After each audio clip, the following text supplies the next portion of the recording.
Some people say children are naive. Others say they don't understand the world. But sometimes, children understand hearts better than adults ever do. Stephanie hadn't planned on falling in love again. Life had taught her to be careful, too careful, perhaps. Since her husband passed away, her world had shrunk to school runs, late shifts, and quiet evenings once the children were asleep. She smiled for her kids, of course, always. But inside, there was a loneliness she never spoke about. Her children noticed. Children always do. 9-year-old Eva and her little brother Leo had a secret mission. Find Mum a new husband. Not because she asked. Not because she complained. But because they saw the way. She stared into nothing. When she thought no one was watching. The plan. One Saturday afternoon, they followed her to the park. Stephanie sat on a bench, exhausted, shoes neatly tied, hands folded in her lap. A man sat down at the other end of the bench, polite distance, no words exchanged. He looked ordinary. Kind, maybe.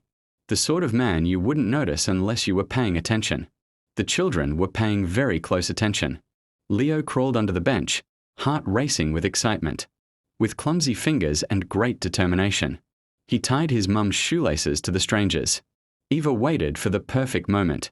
"Mum," she shouted suddenly. "Come home quickly. There's water leaking everywhere." Stephanie jumped up in panic and fell. Pain shot through her leg as she gasped, embarrassed and shaken. Before she could even apologize, the man was already there, steadying her, concern written all over his face.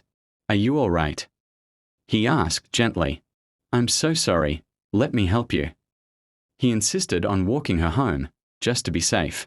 Stephanie hesitated, then nodded. An unexpected invitation. When they reached her flat, the door opened to a surprise. Candles. A simple dinner. 2 children grinning like they'd just pulled off the heist of the century. "Surprise," Eva announced proudly. "We made dinner for you. And maybe the gentleman would like to stay." The man smiled, clearly touched, but shook his head. "I'm afraid I can't. I'm meeting my girlfriend." Something inside Stephanie tightened, disappointment she hadn't expected, nor allowed herself to feel. He thanked her, wished her well, and left. A minute later, the doorbell rang again. This time, a confident woman stood there, looking around curiously.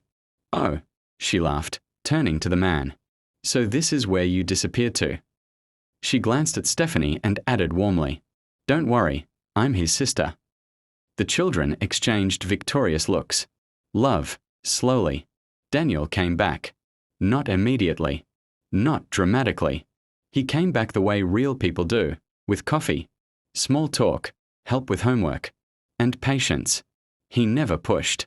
Never asked questions she wasn't ready to answer. One evening, Stephanie finally admitted, "I'm scared of loving someone again." Daniel smiled softly.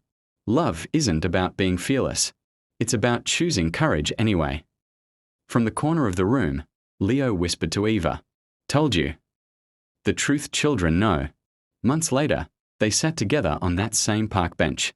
Daniel knelt down, nervous and hopeful all at once. "Stephanie," he said, "will you let me be part of your life? Not just yours, all of yours." Her answer came through tears and laughter. "Yes." The children cheered. And in that moment, Stephanie realized something beautiful. Adults learn to doubt.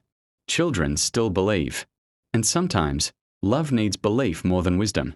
Closing line, perfect for video ending. The biggest changes in life often begin with the smallest hearts, and one tiny spark of courage. Is love. Doesn't always shout. Sometimes it whispers. Just like this story. If you felt it, subscribe for more gentle, heart-healing stories. Your like helps these stories reach someone who needs them today.